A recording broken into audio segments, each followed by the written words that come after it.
A natural gas explosion that destroyed a Waxahachie home raised questions about whether the gas company took proper safety steps. Several homeowners are suing Atmos Energy for that 2015 explosion. Now, part of the claim is that a safety device was not properly installed along the ruptured gas line. Atmos says it follows state and federal regulations. Today, the plaintiffs took a private excavator to inspect other lines in that neighborhood. Fox 4's Alex Boyer live here from Waxahachie, first here at 5. Alex. And Heather, more than a year after that natural gas explosion rocked this Waxahachie neighborhood, take a look. One of the homes still under construction, and right next door, that slab there, that is what used to be Adele Chavez's home. Now, Chavez tells me that she can no longer live in this neighborhood, but she felt it was important to be here today to support her neighbors as their attorney dug up several of their yards looking at their gas line, and what the attorney found has some of those homeowners on edge. We expected to find exactly what we found today.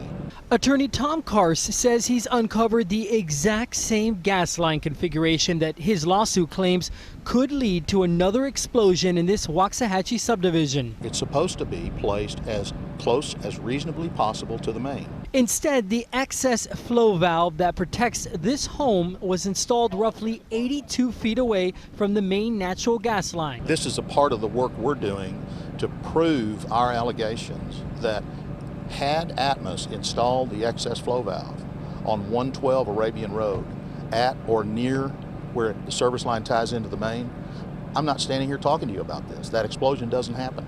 In September of 2015, an Atmos natural gas line was ruptured on Arabian Road by a contractor installing cable lines.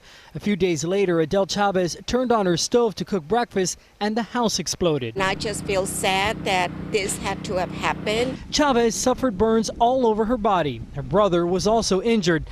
Last month, Chavez and nearly 24 of her neighbors sued Atmos. The lawsuit claims Atmos failed to place a shutoff valve in the correct spot. The neighborhood needs to feel like it's safe.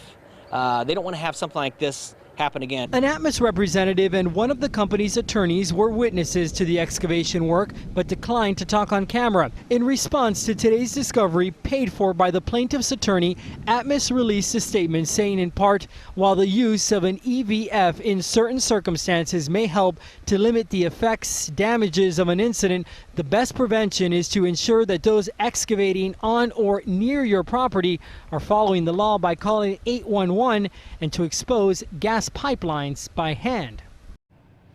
And I asked an energy spokeswoman, the Atmos Energy spokeswoman, if the contractor who ruptured the gas line had indeed called 811 prior to beginning work. As of this broadcast, I have yet to hear back.